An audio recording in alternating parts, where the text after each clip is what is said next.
If you're a founder, a leader, or a speaker that's trying to build something that matters, what is the thing that you've been trying to eliminate?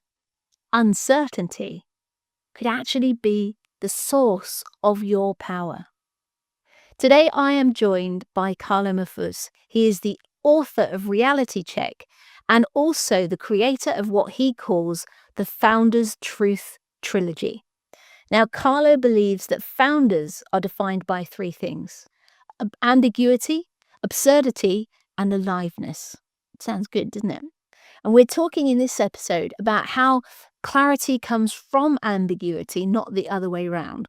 We also talk about why collaboration dies the moment that everyone agrees, and what it really means to be so present that you disappear. Now, Carlo is also a speaker. We've worked together. We get into the speaking side as well. And he's sharing the mistake that he made when he first started out, when he was trying to be the speaker instead of just being himself. So we get into that. This one is philosophical, is practical, and I think it's going to open your eyes to some things that you hadn't considered before. So, without further ado, let's dive in. Welcome to the Speaking Club, Carlo Mahfouz. Thank you, Sarah. I'm so happy to be here. Excited to be with you today.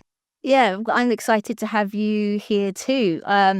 We've been talking about the content of your book for quite a long time, and I'm really excited to bring the concepts to people in my audience because I think they're going to be valuable for people who have, who are founders of entrepreneurial businesses, tech businesses all over the place. So let's get cracking. First question I want to ask you: what was the trigger in your own life for writing your first book, Reality Check? Yes, the trigger. Oh my God, it was a bunch of things that kind of just crashed down all at once. And that's in 2020 on the heels of COVID. Sitting at home, me and my partner, kind of a bit suffocating in a tiny place to work. At the same time, a major explosion happened in Lebanon, my home country. I live in the States. And kind of all of those things got me to a point to question, like, what the heck are we doing wrong? Like, why we are not addressing the right things, even though knowing all my technical background and everything that we've accomplished so far, there is so much that we can do, whether in healthcare, whether in education, whether even in honestly communication, which is almost the political scene and everything else. Like, why are we still almost so behind, as if we haven't evolved that much? So the technology is evolving and we're not. And that created the birth of Reality Check. It was that kind of moment, and it got me to realize, okay, is there a time where we actually see things clearly? Is there something that actually allows us to see through all of this uncertainty and allows us to basically navigate this world better, or even recognize what truly matters?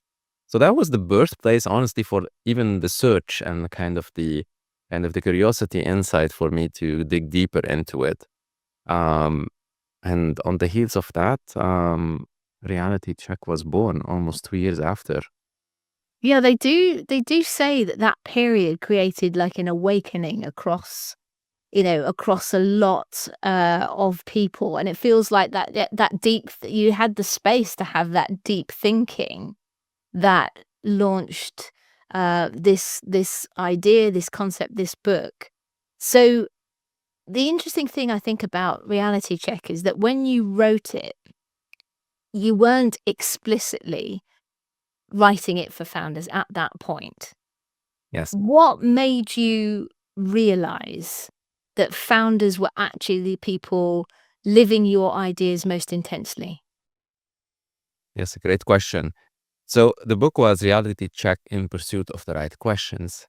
And in it, was this pursuit and like trying to figure out, like, what are the right questions? Can we have like can we actually even recognize them if we see them, or how we can be in a space that allows us to see them?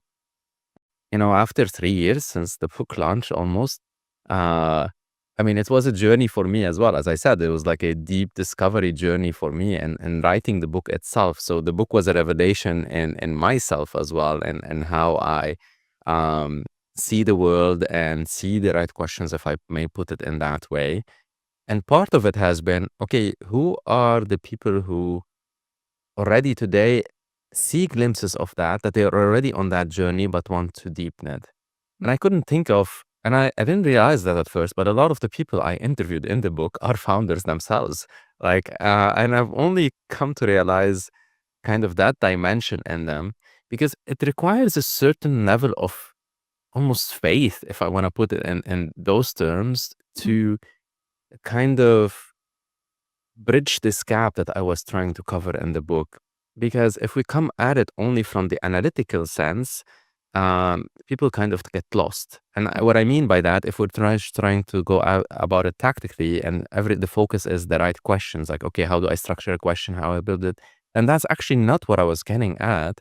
More so, actually, in having almost a spiritual journey along the intellectual journey, kind of married both of those to actually be in that space with those right questions surface.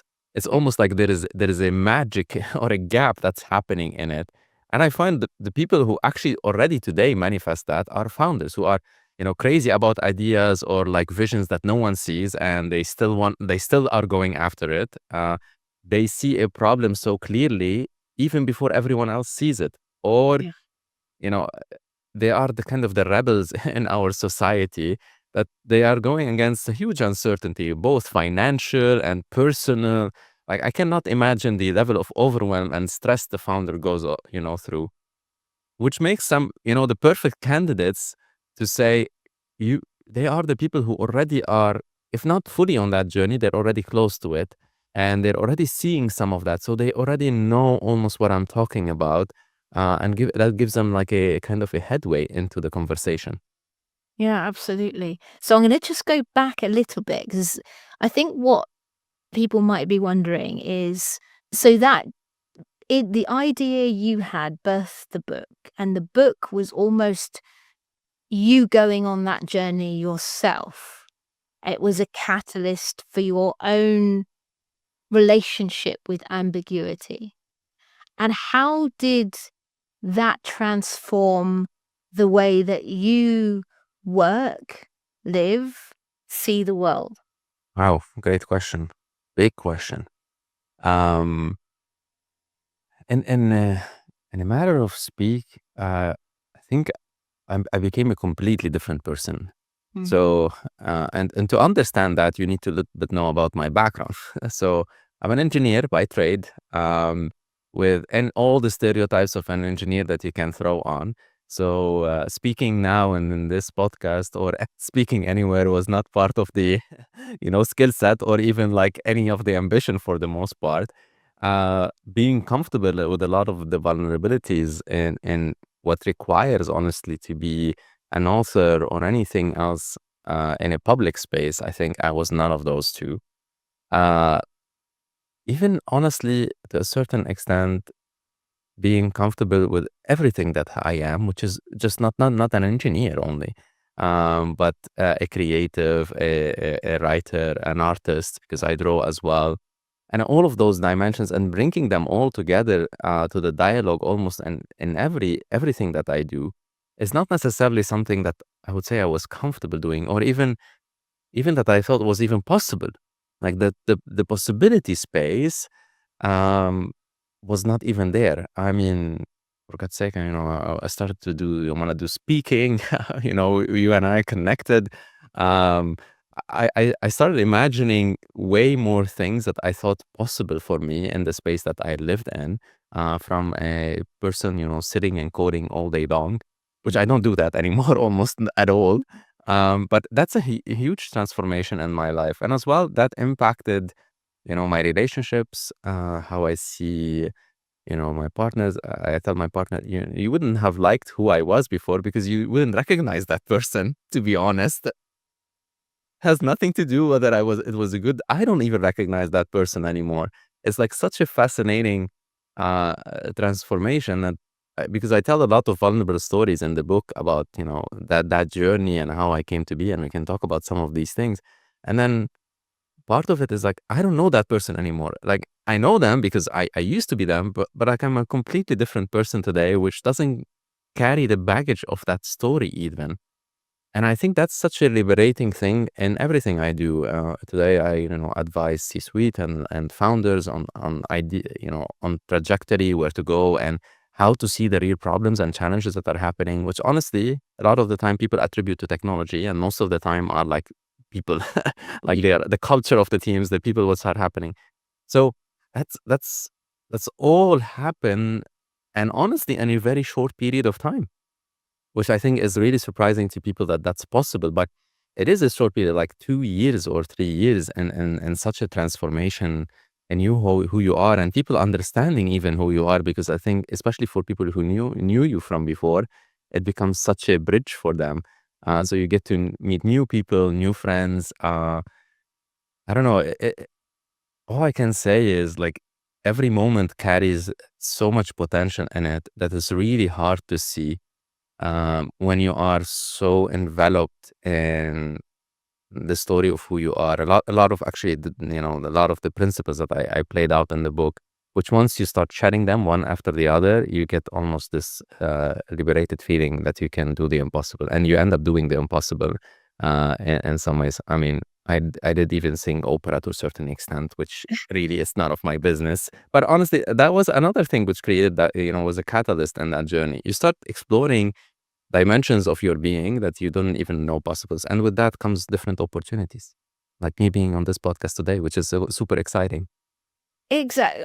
I love this. It feels like, as I often use the metaphor or analogy, whichever fits, that, when Michelangelo used to create a statue, he started off with a block of concrete, and in a sense, it's what he chipped away that created the beautiful statue within the block of concrete. And it feels to me like this was a process of you actually letting go, stripping away of some things that, you talked about your story, and if you want to go into that in terms of the things that you did let go of, but to create the Carlo that we see today, who is very much, it feels like you've chosen who you want to be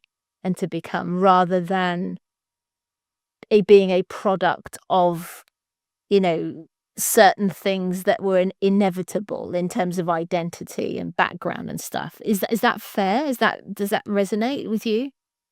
It does. I don't know. I feel it always comes down to be is when I look back, and a lot of us, you look at it retrospectively. When you're going through the journey, it's not the same when you read it afterwards.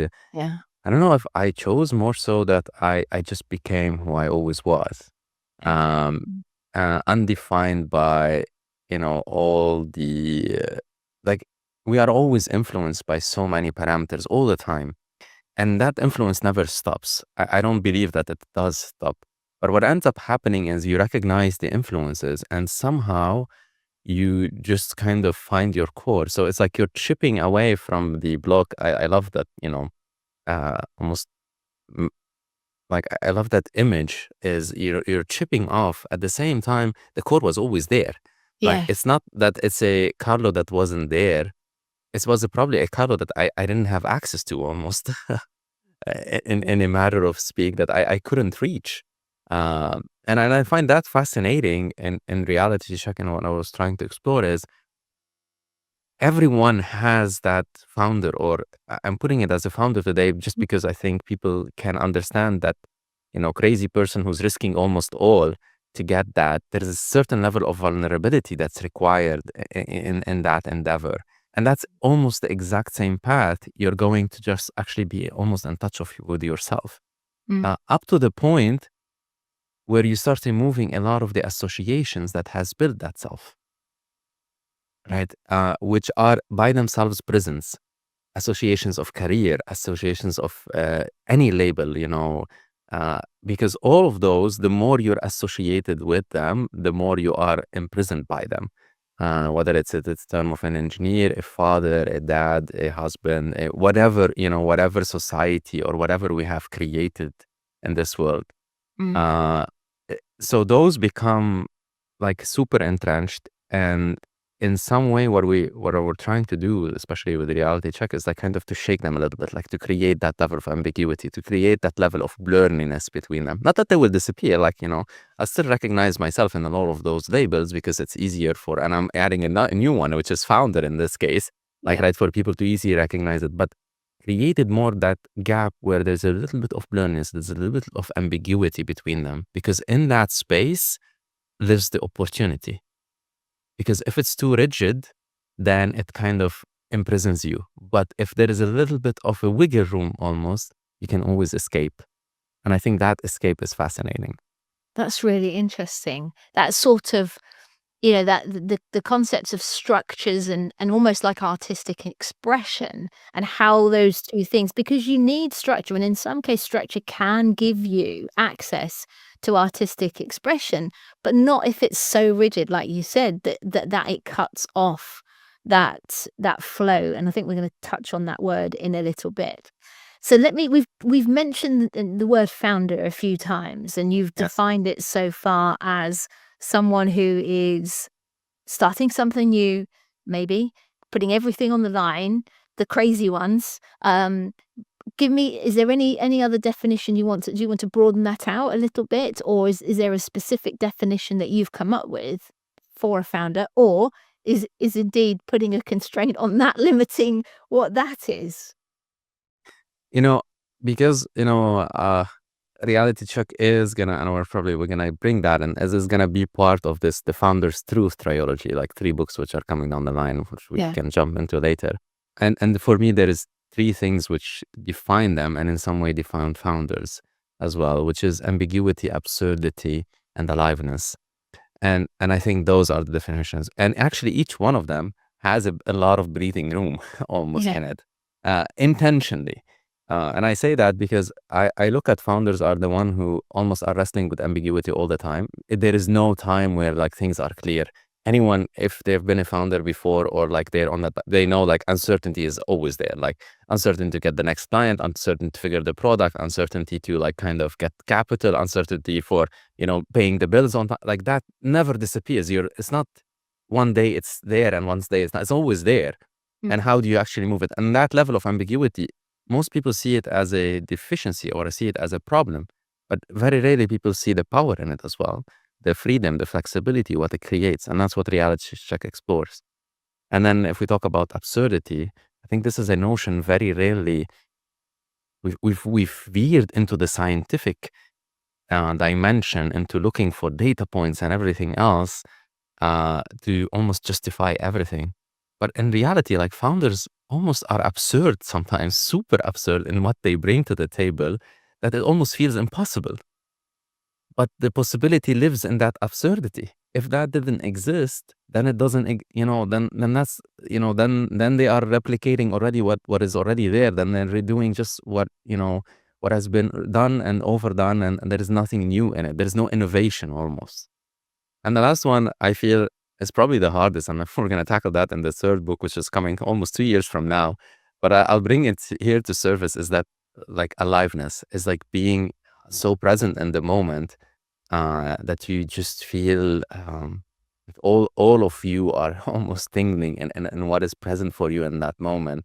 Yeah. And you see that in them because the level of passion, the level of almost dedication, the level of commitment is, off the charts. Like it almost feels, if we track it back, absurd and almost ambiguous, and how they are actually able to achieve that aliveness. And that brings us full circle. So my founder and that I'm looking at today, and I'm looking to empower and like give them is those who embody those traits, who kind of live within, if you want, the bounds of those constraints, which by themselves are not real true constraints, yet have a lot of wiggle room in them. Yeah, I love that. And what brought to my mind in the word absurdity, and your example of it was, it's probably a well-known story about Henry Ford saying to his team, I want an engine that does X. I can't remember the specifics. And they're like, this is crazy. Like, no, we can't do it. And he goes, well, just go away and do it. And it went on for like years where they kept coming back and saying it couldn't be done. And he kept saying, just keep going till you do it. And that craziness and that absurdity, you know, created the engine that so I really love that. And then the aliveness, I think that energy really comes through, and I can see it when I work with people who have that vision and that just drive to see something through, and sometimes at incredible cost. And I think like that cycles back to your first point, because when you create something, it does cost. And it's, it's what price are you willing to pay that price? That's really interesting. Okay, cool. So the next question I've got for you is, we've talked about, well, you talk about a concept or a thing around founder against themselves. Mm. What are the inner dynamics that you see or believe that tend to sabotage founders most? Yes. So, and that's the premise of reality check, is really taking you through that journey. And I categorize them in 3 buckets. So, you can. So it starts with context, which is all the things that influence you from your environment, the things that are happening. Usually, it's really like shaping the context around you, and I'll dig into that, like the environmental elements almost. Yeah. And then there is time, which is really the past, the present, the future. How each one of them creates its own like prison to kind of play with you almost in a way. And the last one is really interesting, is really the observer. And then the reason I call it observer, because it's really us almost sitting in a different seat than we use and observe ourselves. And by doing so, starting to recognize, not necessarily try to fix or solve, just recognize a lot of the impulses, the biases, the thoughts, almost a lot of the things that almost are happening on their own, which are shaping who we are. And somewhat we become hostage of them. So there is this relationship of us being hostage to is really what I'm trying to get founders to, kind of chip away, if we want to use that same visual and like how it works out.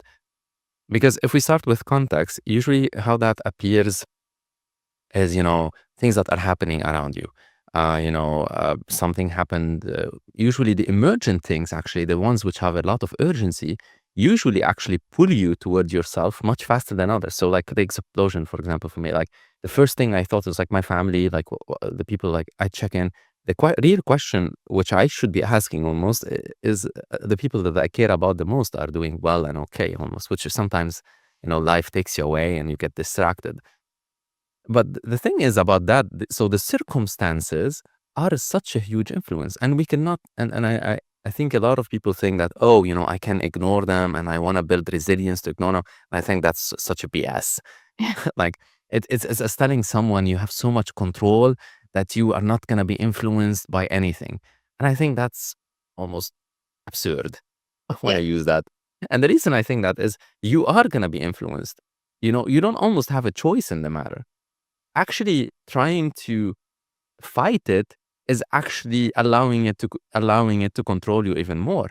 But just simply recognizing it, exposing it, allows you actually to liberate yourself from it much, much faster than trying to say like, no, I don't want to be influenced by something. Like I'm sitting now in this room, and this room is influencing me just by the lighting, by the noises around me. Whether I like it or not, I can ignore it or not, but it's gonna influence me. And recognizing that, automatically, there's something weird with the brain which happens in that specifically. It kind of liberates you from its influence almost. That it's still present, but doesn't almost shape you. And I think it's extremely powerful. And the same applies once we move to time. Time is really probably one of the more visceral one for people, because, time is represented in, our identity, where you're born from, your history, your story, the narrative that comes with that story, whatever that may be. Society has a lot of these things which bear down heavy on people. You know, I mean, I come from Lebanon, so Lebanese man, already religion association. So we make so many of those associations, and I think those weigh us down too. Mm. It creates, you know, it makes us feel as if that we are living within those bounds, which are a lot of the time cultural.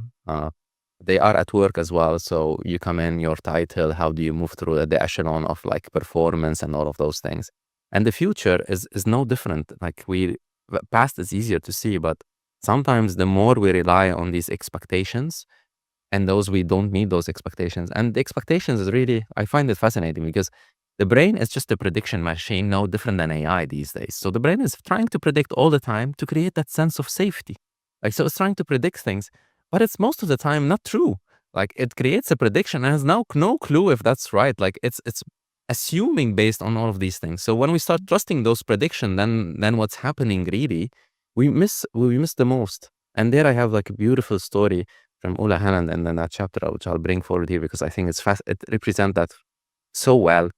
That he noticed at one point that his dad was getting sicker and sicker, um, and he's starting to forget, one of the games that he watched on the TV so well, like right. And what is interesting there is he can start seeing the degradation and memory loss and recognizing who he is and everything else. But what is most fascinating is you can sit and then, be hostage of the expectation to be better and looking for a better solution or maximizing what you can do in that moment. And he draws that parallel with him and his mom. Not that his experience was better, but it was not too bad either. Like, Yeah. right, it changed the dynamic of how he saw his dad, what he could accomplish. And he is, you can read the story that he has done amazing things to, celebrate his birthday, even internationally. And it's a really interesting way of seeing, like, you know, kind of appreciating the now in all of it is and understanding the reality of it, which is sometimes is very harsh. And that's why our brains is always running away from it Yeah. because it is harsh. Yeah. Anyway, so I think that's one dimension.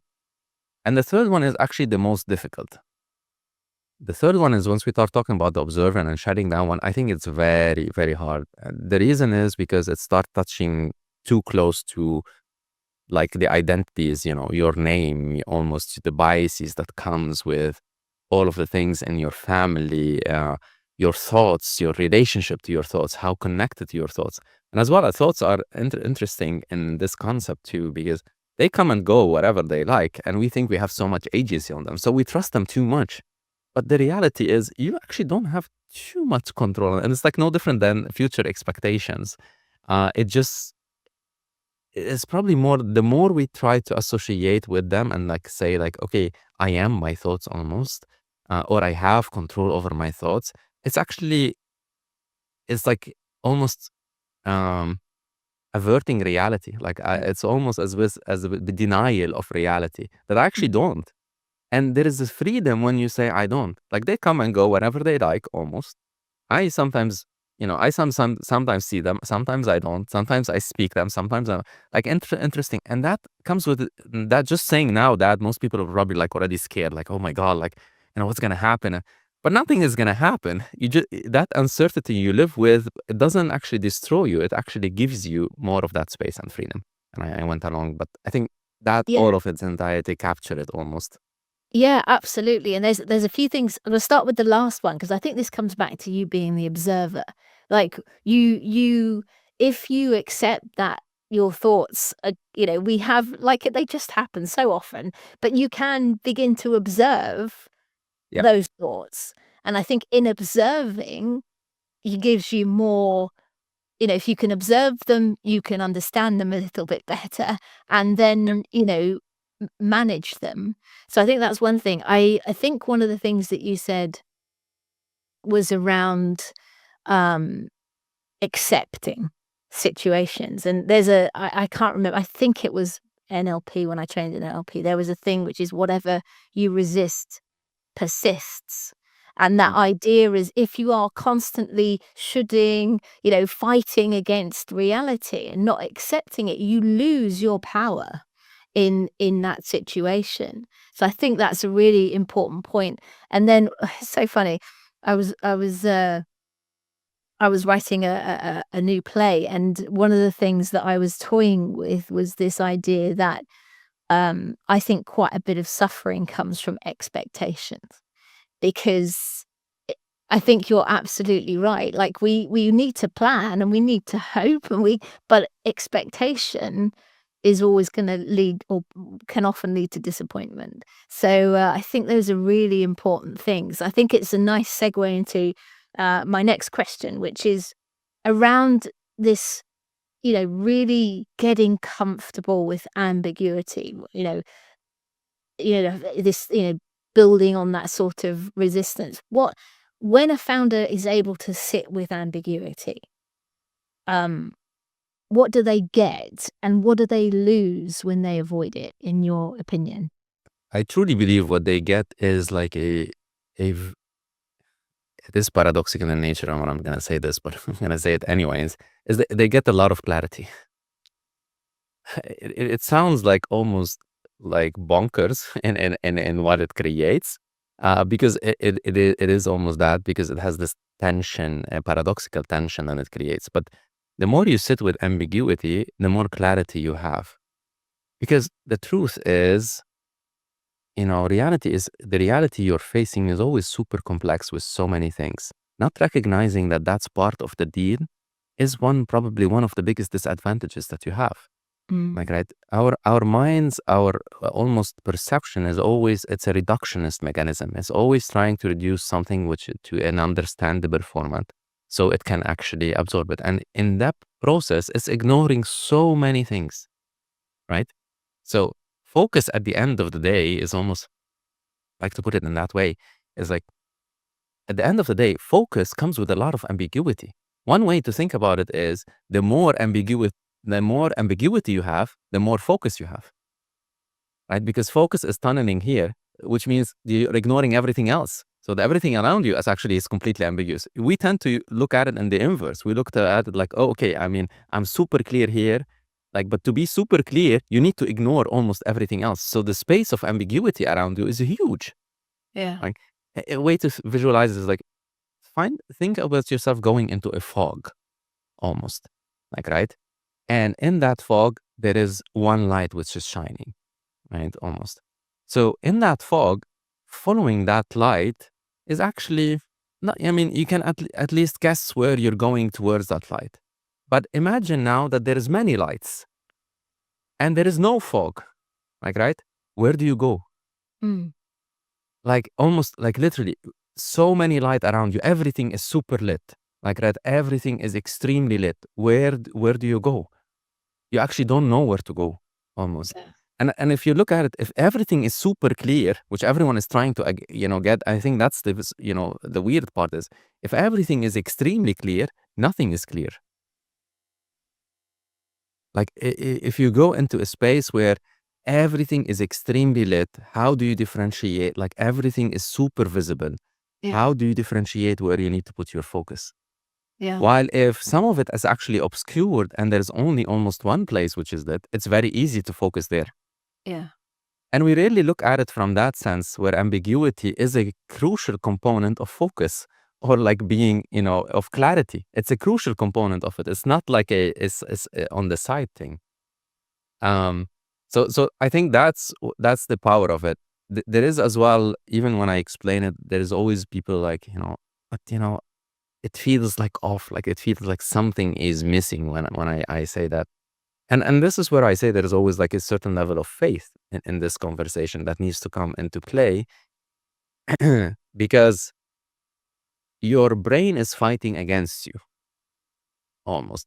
Like, Mm. your brain is gonna say like, no, no, no, no, no, this doesn't work, because the brain likes certainty. Like, it feels safety in certainty. It feels safety in, like, so the notion of two things which are almost opposite to each other existing feels like very shaky grounds.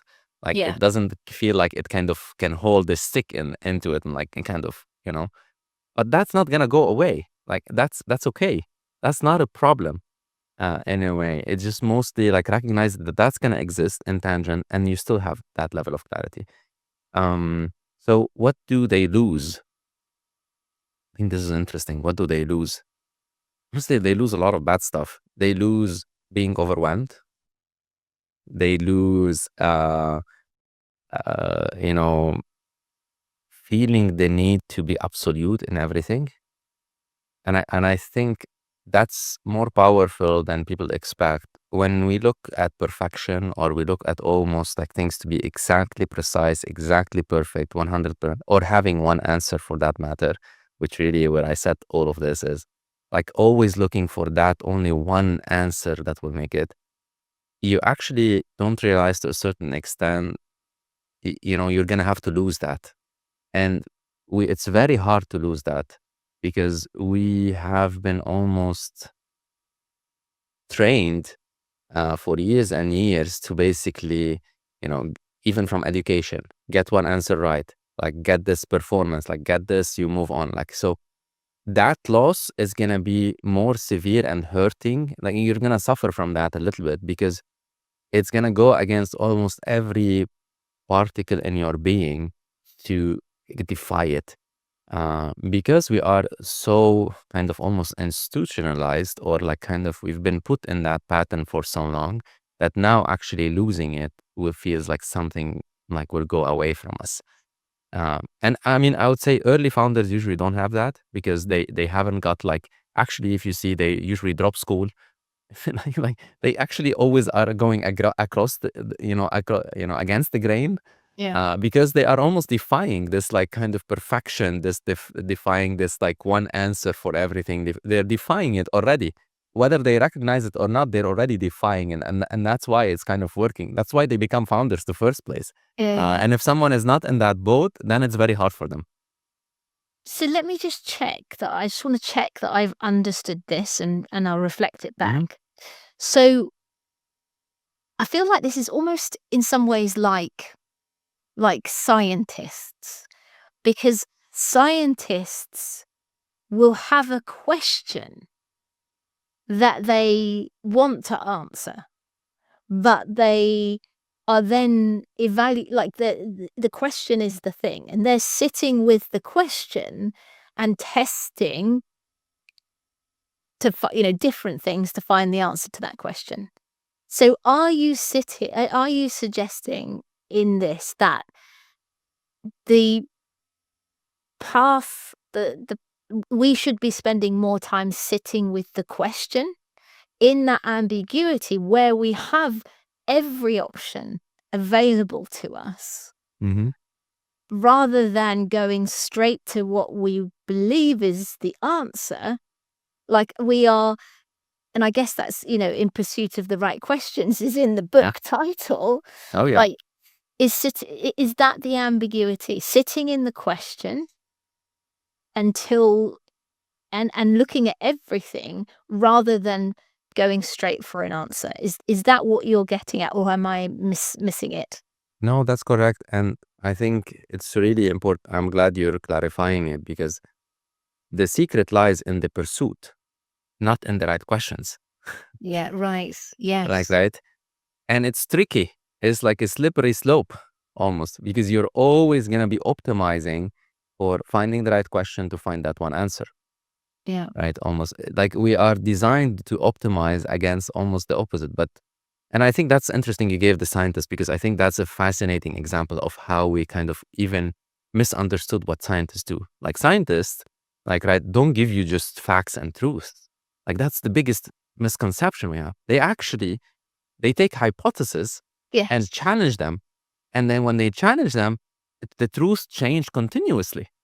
So, but what we end up doing in our society, and I think social media definitely didn't contribute positively to that, it's like, oh, this scientist said this, then that's the absolute truth. No, the scientists know actually that this is actually the truth for now under these constraints, which everyone ignored.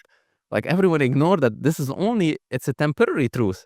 It's like a temporary fact. It's only a fact as long as these constraints that were observed or measured are true. As soon as those change, it no longer becomes the case. And scientists knows that very well, that a scientist's job is always, you have an observation, you have a hypothesis, you get that. That's the hypothesis. You change and then you change. Yeah. If anything, scientists are the people who change the most.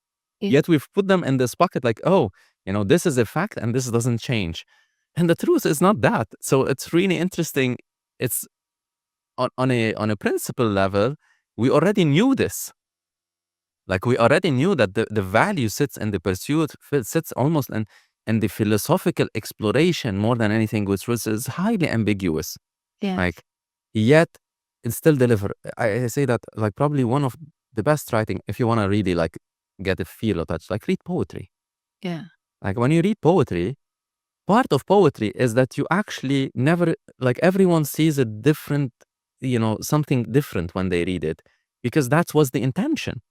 Yeah. If it actually just precisely told you what you need to look at, then it's no longer poetry almost. And at the same time, it kind of became like less ambiguous. Like, ambiguity actually gives you the space of possibility. You go look at the painting, and like, again, I think art is really a great example because it demonstrates this so well.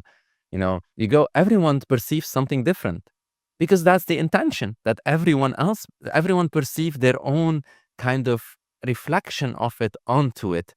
But the only way that could happen is if that the painting gave you that space. If it was exactly drawn, like if it was architecture, like 100%, this goes to the corner. There's nothing else. There's nothing else to extrapolate. It's like that. It's a box. Yeah. I don't know what to look into. It's a freaking box. Like, right? So and everyone, which means that everyone is gonna come back with the same answer to it, Yeah. right? But I mean, change the lighting, for example, and the shading, and to a certain, and that box started changing. Like, Yeah. right? Yeah. Which means the box was never a box to start with. A box under this lighting and these patterns is a box, and that's why we all see it as such. And this is exactly when I say, you sit with the question. It is realizing and recognizing that, and probably one more important thing is here, we talk about collaboration, like with teams, and the team collaboration is really important. But what collaboration happens if you go in a meeting and you say this is a box and everyone says it's a box? That's no longer collaboration. That's just validation. Yeah. Right? Collaboration happens in the space of interpretation, almost in the space that everyone can actually project on this and see different problems, see a different angle, like, right? And that's where you start getting the best solutions, in that collective power, not in your perceived notion of what you only see. Like that. So there is a practical application to this. That's the interesting part. Is this is not just lives in the theoretical world. Yeah. It's actually in the practice, because we talk about these collaboration and transparency and like whatever in teams, and that's what create innovation. And why do they fail most of the time? Because we talk about them, but we don't truly understand what they mean. Yes. Yes. Yeah. Absolutely. Oh, I love that. So that's coming back to that observe. Like, I see this, you see that. We have space for everyone to see something different. And then when we have all of those viewpoints, we can work to create something that, is truly collaborative and potentially innovative as well. Exactly. Interesting. Now, you are a living embodiment of something that you talk about a lot, which is paradox. Yes. You are, a background of an engineer, also a poet. Like, there's loads of things that, your passion for poetry is coming through in that last answer. So this is about holding two truths at once. Mm-hmm. What do you think is a real founder's I mean, maybe we've covered it, but if there's anything else that you want to add in here, a real example of a paradox that a founder must learn to hold to succeed. Is it just the ambiguity? Is there other things that they need to be able to hold at the same time? I mean, probably repeating here a little bit, but I do believe they shouldn't lose ambiguity, they shouldn't lose the absurdity, and they shouldn't lose the aliveness. All of those three. Because if they lose one of them, once, I think that's where they stop innovating, if they lose a lot on the ambiguity, because innovation lives in the spaces that you haven't explored yet, almost, right? Absurdity as well. Like, if it's not crazy enough almost to even feel it's impossible, is it really innovative? Is it really like a game changer? And aliveness, I think, is one of the most sensitive. Is if you're not true to like almost the reality as it is, where it is now, to basically change it, if you cannot recognize that, and that requires a lot of almost, because I think reality is harsh, and a lot of the times it is hard. And we are afraid to recognize it as it is. We struggle with that big time. And I think, and I think again, that's why probably when it's represented in poetry and others, we resonate with it the most, because it gives it that space. Because it's harsh, and it's like a really, it's difficult, not in a bad or good way, just difficult. And that aliveness is, if you cannot keep that passion, if I want to put it, that fire, that energy, which almost feels like it's inextinguishable, like that it will never go away. Like that's how it feels sometimes. That it's like almost so immense that it overshadows everything else. Then as well, founders lose there, and there is, I think, on the path of building something new and creative. And I can talk about the book. It's an excruciating, painful process, Yeah. like right across the board, because it starts with writing something, like, which is basically like almost tearing apart yourself to bring out certain truth in such a vulnerable manner. But that journey doesn't stop even when the book finishes. It continues with marketing and talking about it and sharing it with other people. So it's a really hard path. It's not that simple. Yeah. And that requires almost unlimited energy to be able to carry it through. And I think that's where aliveness is really true, and like kind of holds that even further. Yeah, and I think that's something I see in people who do get traction, is that light is still burning. Yeah. And it feels like all of the things that you've been talking about are things which, if you allow them, will extinguish that fire, that light, that burning passion. And it's learning to live and love the things that, typically do extinguish that fire, and you let those things fuel the fire, not extinguish it. That's kind of what I feel that you're saying. Yeah, that's a very good way of putting it too, is like there is no, I think this notion of good and bad, right and wrong, is really detrimental. Mm. We've come to judge too soon or too quickly those things, and in most cases they don't help. And I say that, I work in organizations, and actually, I don't care when you recognize, I don't care if it's good or bad. Like, if we cannot say it as it is, Mm. actually, we cannot we cannot fix it. We can, if you cannot recognize the bad as much as the good, almost, then you are dismissing a big chunk of the space where the solution could be. Yes. Like, right. And that's really important. And I think where it hurts the more when it's against you, like where you know that this is not serving you. Because I experience that a lot of the times as well, as, I would say something or express something that I recognize, which actually is not self-serving at all. It's actually probably is going to put you in trouble almost, or like it's going to give you negative outcome from that point of view of how your mind is expecting it, right? And that's okay. Yeah. But what we usually is, we go and defend it, we fight against it. We don't want to acknowledge it. We deny it. For whatever reason, we ignore it for insecurities, for like the plethora of things is like, there's so many dimensions to it. And that is the real tension. That it's not gonna, I think this is what interesting is. It's not like today it's gonna be like that and tomorrow you'll be fine. I guess I think part of the paradoxical nature of all of this is this is a continuous thing all the time. The tension persists.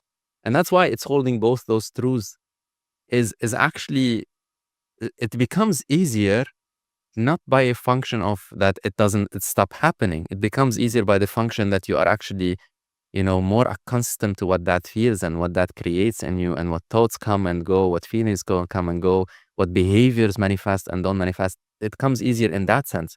Not that it becomes easier, that it stops happening, Mm. anyway. So I think that's really powerful. Yeah.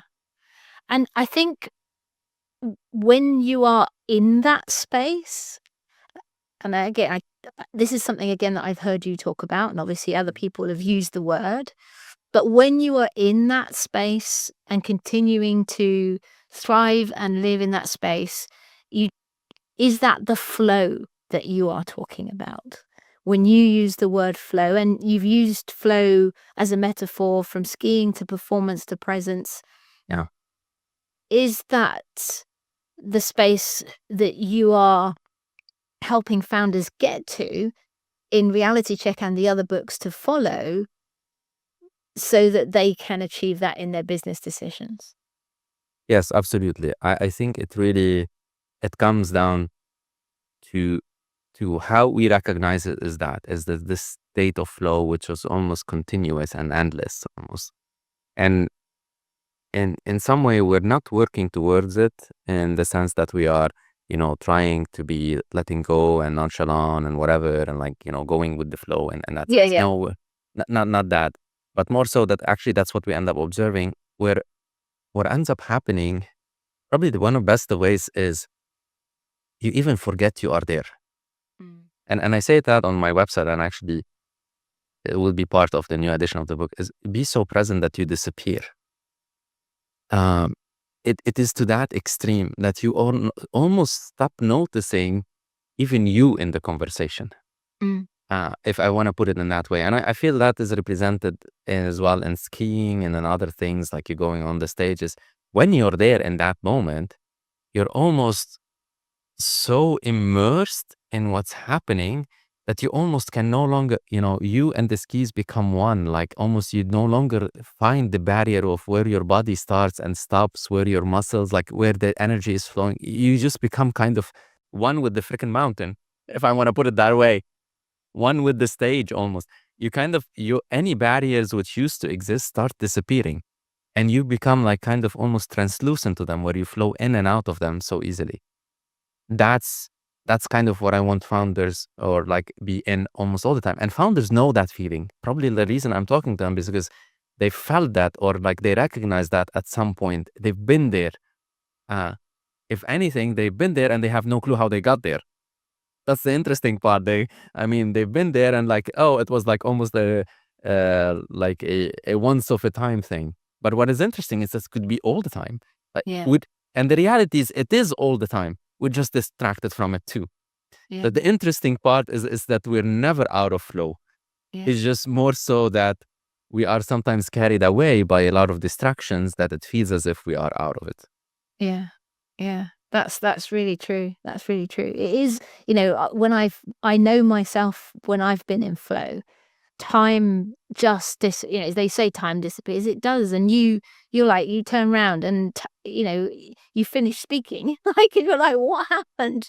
I can't really remember any of it because you were present. And yeah, it's really, really important. I think it's a great segue into, you mentioned the stage. And this is a really challenging, in some ways, challenging message and concept to get out into the world. You started speaking about this stuff. Your intention is to do more speaking in order to share this message with founders. And, I think it's not just founders who are going to benefit, clearly. There's so many things that you've said today that, people will recognize in their own lives, the avoidance of reality. That's, retreating into things which can harm you if you try and avoid reality. There's so much here. But how have you found your journey in creating talks and messages around this? What are the challenges that you've found and overcome? Yeah, so I think, again, it's no less challenging than writing a book, coming into speaking, to be honest. And I think because a lot of it, as you go into the journey, and I think this is where the pursuit becomes, you're stuck in too many things that you think they are true and that's what's needed, and they are not. Again, and as I said, a lot of these things don't just stop happening. Like, right, they're gonna keep happening with every project you go. Everything the thing is the parameters become different. But at the same time, what is interesting is the principles still hold and like how you approach it. And I would think, I started this trying to do the speaking shortly after, I did the book.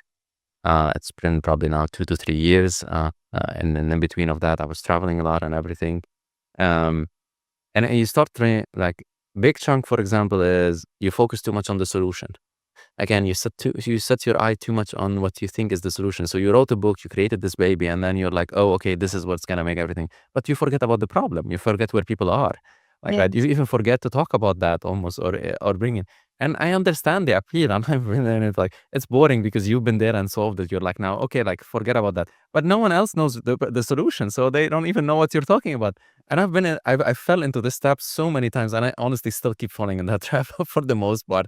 Is like, you get super excited about like what you found out that you forget almost to tell people like, oh, this is where you are and this is how I'm going to help you go through it to this new state. So Yeah. no one almost like resonates at some point with your message because like, we don't know what the heck you're talking about, right? For the most part. So that has been definitely a challenge and you've helped me through it too multiple times. Like, okay, what is the problem we're trying to solve to who? And then as well, who's the audience? It's really challenging because I think while yes, it applies to everyone, and I do believe almost everything applies to everyone, the difference is whether it will find you today where you are, or will it find you tomorrow where you're gonna be. And I Mm. think that's really interesting. So, and that's been a big challenge, especially, once I wrote Reality Check, and I did believe, the audience is almost to everyone. I still believe there is a founder almost. And the reason I characterize as founder, because I find, as I said, is someone you can relate to today that you might recognize some of these traits today. So the journey for you becomes easier to know where to start. And I think that's important in speaking because at the end of the day, you're communicating to an audience. That audience needs to resonate with you first before you give them any solutioning. Again, very hard to do because you really just want to jump into it. And I've been in so many talks where I did that and like people like were lost. I was like, how did that guy come here? Like, right. So actually like sometimes spending time in that and having, as well someone guide you through it is really helpful. So I think this is where this becomes really important in this journey. And I think sometimes you cannot do it alone. Like honestly, in most cases, you should not be doing it alone either. I didn't do the book alone. I had the author community around me and I went into a program. Even now I'm writing 2 other books and I'm working with someone as well. Like it always helps with the speaking. I've been working with you as well, Sarah, and it's been great. So it always helped to have someone because as much as we think we are in control and we see things where they need to be, we don't. And Mm. that's part of reality as well. You Mm. know, so recognizing, you see, this is an interesting application here. Like recognizing that level of ambiguity that you have, like right, gives you the space to solve it differently, Yeah. right? Rather than trying to, you can do it probably on your own and keep trying to hammer it, but probably will take you much longer, like Mm. right. And who has time? No one has time. Everyone wants everything yesterday, right? And so, in some ways, it's really interesting that we want these things as well. They are paradoxical in their nature and all that. So that has been, my speaking journey, and I still think it's a big challenge. Mm. I came to recognize like how big the leaps are. Like Mm. when we introduce something, how big the leaps are. Like 2 3 years ago, I was coding, or I mean, now it's been 8 years, but 8 years ago, I was like coding every day, and now like I'm talking about speaking. Like the transition sometimes is really stark. So I'm not in the right circles. I don't know the right people. Like we forget about all of these things. Like Yeah. we think it's just, oh, okay, now I have a product, and that product should just like happen. You don't have the channel to market that. It's the same with the book. You don't have the channels to market. I mean, to be honest, I had my LinkedIn locked. Like Yeah. literally in 2018, the reason I I realized I had my LinkedIn locked, which means that no one could follow me, is I had a friend in Georgetown, it was like my alma mater where I was doing my executive MBA, and he's like, let me find you. And he looked and he's like, I cannot find you. And I realized my LinkedIn was completely locked, so no one could find me. So imagine that, like literally, even the space for you to be publicly present, you were not even accessible. So like that's a huge leap in the spectrum of things, which we almost a lot of the times miss. Mm. And I think the same applies here in speaking too. But I'm excited to what comes through. I think you know, even telling the story over and over again, telling it to different types of audiences over and over again, uh, like allows you to see the sparkle in the eyes, allows you to see these kind of things which we as well kind of need too. They are like these small nuggets of validation, or almost like they give you the safety and the space to actually give more. Yeah. If I want to put it that, give you the space and like to give even more, and that's a very nice thing. I think that wound up being a long-winded answer, but No, and I think what your answer raised some really important points, I think, which can offer a lot of value to people who are on their own journey with speaking or whatever it happens to be. But in this particular case with speaking is that I think one of the things, so first of all, there is a absolute, you know, shed load of difference between someone reading a book and having the time to sit with those ideas in the book and put the book down and come back to it, and uh, then someone who is listening to a talk that you need to get that message across in, in a heart, yeah. not heartbeat, but in comparison to the book, in a very short space of time. And then also, like, the reader that picks up the book is already interested in the book. Whereas again, in your audience, you have to make it super relatable to them where they are. This is a really good point that you made, rather than, they're probably not at the point that the reader is when they pick up your book. So you've got to get them there as Mhm. well. And I think the other thing, um, to make a point about is that the more you speak about your idea, the more you iterate it, Mhm. the better quality it has, and the easier it is for you to be confident in the articulation of that. And I think you can absolutely write a book, but the journey from book to stage is a whole other ball game that you need to go through. And I think you felt that in terms of getting that clarity on communicating it. 100%. And as well, and that mirrors to everything else, like creating a business out of the book, or It like every one of those is a different almost trajectory, requires different means.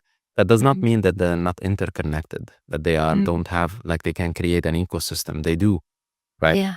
But to figure each one of them, you cannot just like, you can jump if you want to, but it's much harder anyway, and there is a lot that goes into it, which is as well fun. Like, Yeah. I would say is it's really fun and exciting to go through those journeys, because each one of them like brings a whole new dimension of your being that you didn't even know that was there in the first place. Yeah, yeah, absolutely.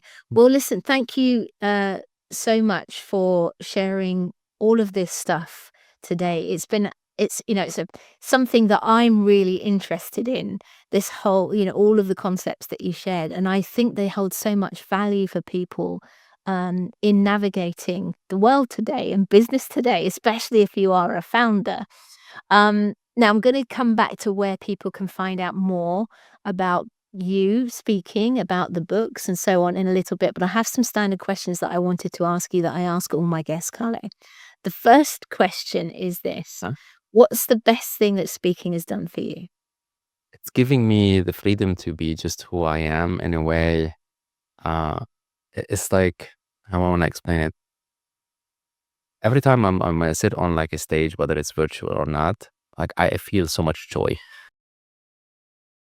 and to an extent that it's hard to explain, but there is already this like you feel you're becoming one with the audience, or like what you're sharing is kind of melding, and there is extreme happiness in that. So for me, speaking is such a vulnerable thing, but at the same time such a like it's an Mm. opening between you and others, and that opening is so rewarding.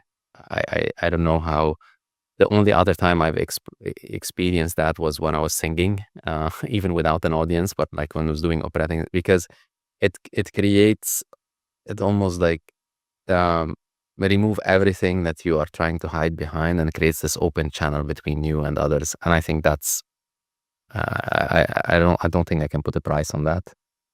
Brilliant. That's lovely. I think that's one of the best answers I've ever had. This was the most you can feel it the most, if that makes sense. It's really, really tangible. Um, Now let's have a look at the other side of the speaking. There's been a time where you've done a gig, either virtually or in person, and you're like, "Oh my goodness, that was rubbish. I need to forget that and never speak about it again." Has that happened to you, Carlo? Oh yeah, of course. I mean, it cannot not happen. in a way, because especially early on, you're gonna fumble with some of the things, or like, uh, I do remember one, which I mean, I did, and I was like, oh my God, I don't even know what I said. Like, and it's just, and it's interesting with those ones is you realize as well that in those moments, actually, it's where you were trying to be someone who you aren't, honestly, in a way. It's like really, you, I was really trying too hard almost to be the speaker, rather than too hard to just basically be, be me, and like show, just speak about what I'm really passionate about. Mm. And that's so hard, like, right? And then, and you become guilty of that. You feel guilt around, like, holy cow, like, why did I need to go there? But I think it's as well human nature. Like, we try to, I think we try sometimes too hard anyway, Yeah. and then we end up in that position. Yeah, it's something I see so much. I call it presenter mode. Yeah. People have this idea of what they need to be doing on stage, but one of the, I talk about the three ingredients of stage alchemy, which is what, I call transforming an audience and creating opportunities. And personality is one of those big three. And if you lose yourself, then you could be anyone else. And I think that's really important. So thank you for sharing that. Of course. Next question. Uh-huh. What's the book that's had most influence on your life and why? Oof, that's a tough one. Is that one book only? Um, You're like, there's many books through the fog, many, yeah, many books. there's a lot of books. But I think, let me put it, I think probably the one which is in both practical terms, and I think seamlessly like the approach of, which I think is because it marries business and marketing, which I hate marketing, just to be honest. I mean, I'm starting to love it, but and was by Rory Sutherland, and it's actually called The Alchemist, or Alchemy, something around that. Yes, it is. I'm Yeah. yeah. So, and then the reason is because he really highlights the absurdity sometimes of the decision making that we make in like solving problems, which could be solved in a different way. And I like that opening, both because it comes from a marketing and psychology perspective rather than a technical perspective, where my engineering mind would like go in an engineering mind way of fixing it. Yeah. So I think that's an interesting book because it highlights that discrepancy in a lot of ways. I Absolutely. wouldn't Yeah. say it changed my life in that, but I think it's quite relevant, and how it shows case something which today we are struggling with significantly. We've kind of Mm. completely omitted this psychology or spiritual aspect or emotional aspect of a human being, and went too far into the extreme and the intellectual or logical or whatever that means, which I think is such a sad thing, because we've reduced ourselves to just like the intellectual part, where we are much more than that.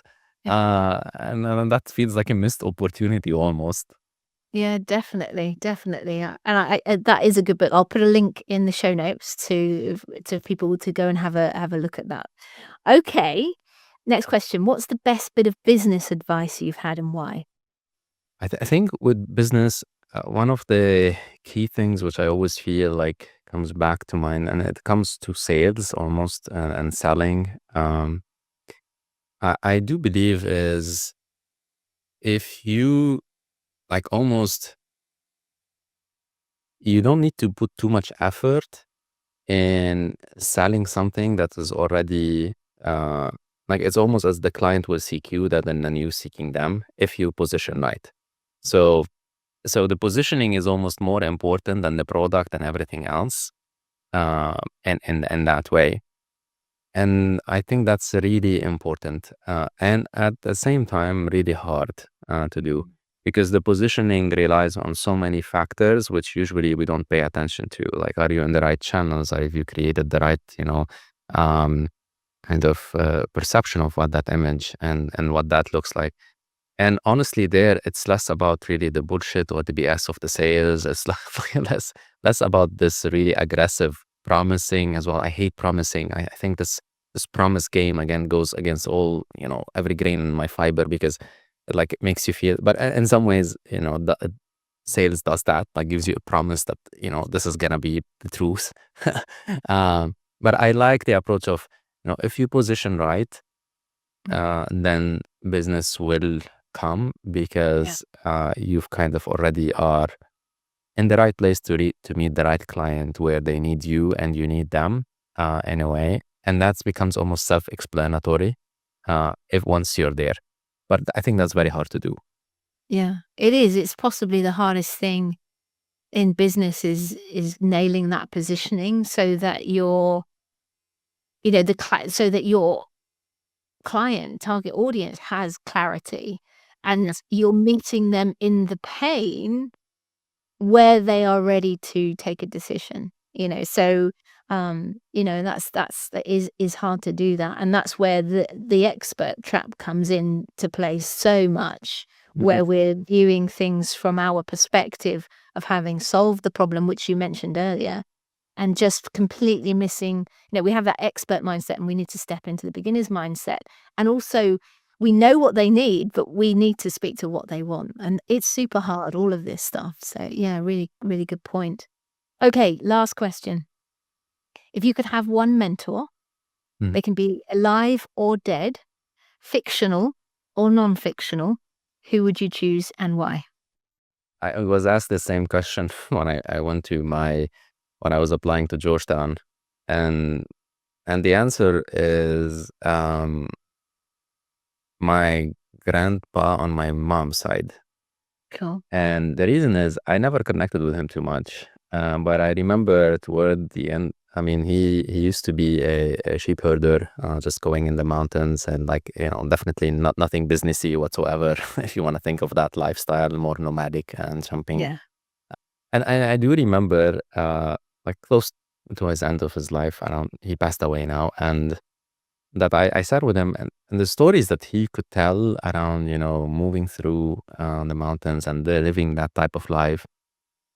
And surprisingly, the clarity that he saw me in at the time where I didn't see myself clearly, and this is probably now, it's been 10 years or more, or probably more. It was really fascinating. And at the time, I didn't understand it, to be honest.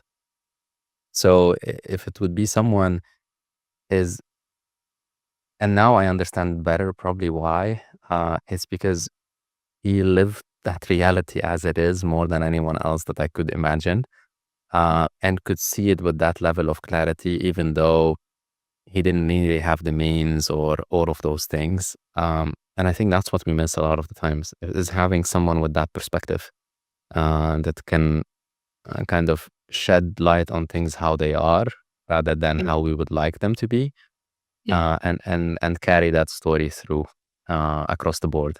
So that's probably one person, if I had the chance again to learn more from, which I unfortunately didn't. I wasn't in Lebanon. I had been traveling all the time. So I would visit for whatever, 5 days and see him for half an hour.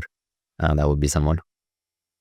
Cool. That's lovely. And I think that's the, life is so complicated. We make it so complicated. But I think sometimes when we can tap into the simplicity of things and the wisdom in that space, that, we only have one brain, we have ourselves, but there's so much out there that he was potentially drawing from. That's really, really powerful. Well, Carlo, thank you so much for sharing those things, your journey in speaking, the whole concepts that you've been sharing in the books. Where's the best place for people to go to find out more about having you as a speaker, or finding the books, or just more about some of the concepts? Yeah, absolutely. The best place is thefounderstruth.com. That's where you're going to find the first book, Reality Check, which is coming in March, as well the 2 other books, which you get to read and learn about, which is coming out the year after, which will, cover, Reality Check will cover, the founder against themselves. Then we're going to cover the founder against the team. And then we're going to cover the founder against society. So thefounderstruth.com as the best place. And from there, you can subscribe to the newsletter to stay updated, see about speaking and everything else. Brilliant. Well, thanks again, Carlo. It's been an absolute pleasure. It was truly lovely, Sarah. Thank you so much for having me. This has been a quite enriching and fun conversation, so I truly appreciate the questions. Cool. So, what did you think of that? We covered a lot of ground, didn't we? What came up for you? Maybe you recognized yourself in the tension between clarity and ambiguity. Or perhaps you've been trying to force certainty in your business or your positioning or your speaking. Or maybe if you're a speaker, you really felt that moment when Carlo was talking about being so present that you disappear. Because that is really about flow on stage. And here's what really struck me in this conversation. It was around innovation and the fact that innovation doesn't die because we lack intelligence. It dies because we stop being comfortable in uncertainty with ambiguity. There isn't anything really certain in life. And I think that came through really strongly in this conversation. So if it's nudged you, this conversation, even slightly, to sit longer with the question instead of racing to find the answer, then let Carlo know. Or maybe it's helped you with that concept of aliveness on stage. I'm sure he would love to know. But yeah, then I think it's done its job, this show. So if you like to explore Carlo's work, head over to thefounderstruth.com and check out Reality Check and the other books in the trilogy that are coming up. And if you're building something, a business or a message, a talk, remember the pursuit might matter more than the answer. So all that's left for me to do is to say thanks so much for joining me here on the Speaking Club podcast. Never take your attention for granted. And if you do like the show, if you're a regular listener but you haven't yet subscribed, hit that subscribe button, hit follow on your podcast or wherever you're listening to it. And if you would like to leave a rating or review, then you can either do it where you're listening or watching. Obviously, in YouTube, you can leave something, a comment, or you can go to ratethispodcast.com/TSC and do it there. Super easy. Until next time, you know what I'm going to say. Go out, grab your life by the nuts and get cracking. Bye-bye. It's a nightmare. You're an expert with so much to say, but now that you've been booked to speak, you're struggling to know exactly what to talk about. You want a talk that engages the audience and wins you new clients without you losing your personality or anyone feeling pitched to. But what happens when you sit down to create that talk is that you end up staring at a blank page for ages, or worse, surrounded by hundreds of sticky notes with content that you could include. With so much material, you just don't know where to start or finish. Don't worry, because many experts like you face exactly the same challenge. And that's why I created the Blank Page to Stage Guide. In just 50 minutes, this breakthrough resource is going to help you identify the big idea of your message, make it relatable for the audience that you're speaking to, and convey it all in a way that gets the audience inspired and on board with your idea. And it works even if you have tons of material or your subject feels less than exciting. If you want to cut through swathes of content and get a talk that you're excited to share, your audience loves, and wins you new clients, then grab your Blank Page to Stage guide from saraharcher.co.uk/new-guide-TSC. Oh, I forgot to say, it's completely free. Enjoy!